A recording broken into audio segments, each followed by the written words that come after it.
So we see the Trico destroyed in this week's episode of Heavy Object, but not in the way that I thought it would be destroyed, because I thought the princess would destroy it with her object. However, we see yet again in this episode how Generation 2 and 1 is different, because the Trico is specialized in naval combat, or naval combat, that's correct. While the baby Magnus is only like outfitted to be able to fight on water. So it cannot outmaneuver the Trico, and therefore she cannot get like the perfect aim to basically hit the Trico critical and sink it. So yeah, and she would have lost because the Trico was actually not trying to sink her, it was trying to hit her guns so she couldn't shoot back, and that way basically making her a sitting duck. And if it wasn't for Quantur, she would have basically maybe died in this episode of Heavy Object. But Quantur, he sees that they only move not counter, clockwise, not counterclockwise, and he then thinks, why is they only doing that? Because they should be able to move counterclockwise also.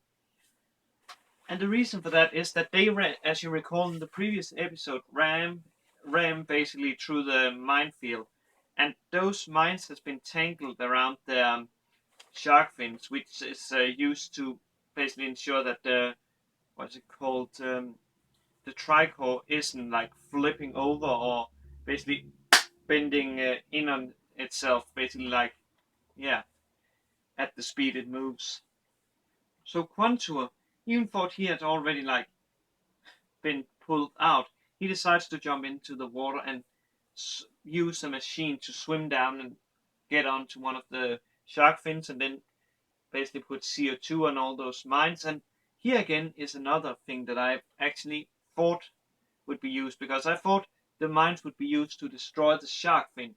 However, the thing that Contour he wanted to do with those mines was to basically use the kinetic energy that it creates to flip the tricore so it what's it called, the shark fin is exposed in the air, which would basically cause the tricore at the speed it moves to basically get unstable, and as we see in this episode, basically crumble into itself, or all the pressure was basically that was missing from basically that, or all the pressure that was put on that shark fin was transferred to the tricore, which caused it to basically like sink under all that pressure.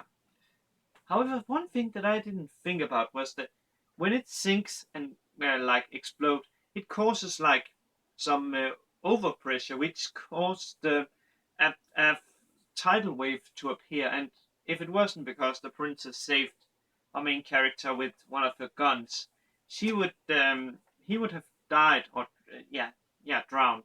He would have drowned in this week's episode. But we know that the princess won't let her boyfriend die. Yeah, we know that. And also, there was a little bit fan service in this week's episode in form of Florentina basically like showing her pantsu and also her bra, and also the eye catch or eye candy, as I prefer to call it, in this week's episode. Yeah. However, I must say the wet cloth animation in this episode. Oh no! Oh no! No! That is horrible, horrible, horrible. So I really hope we don't get to see that. However, by sinking this, they proved that Alaska wasn't a fluke, which means that they now get are sent to Oceania or Australia, New Zealand, New Papua New Guinea, etc. I'm not sure what's actually covered by Oceania entirely. Only that Australia and those I already mentioned is part of it. So yeah, we are going to Australia, so that's going to be interesting to see what object we will fight and how they will defeat it. And also, will we get some scenes between Quantua and the princess? And poor Hawaii, he was pretty much the loser this week's episode.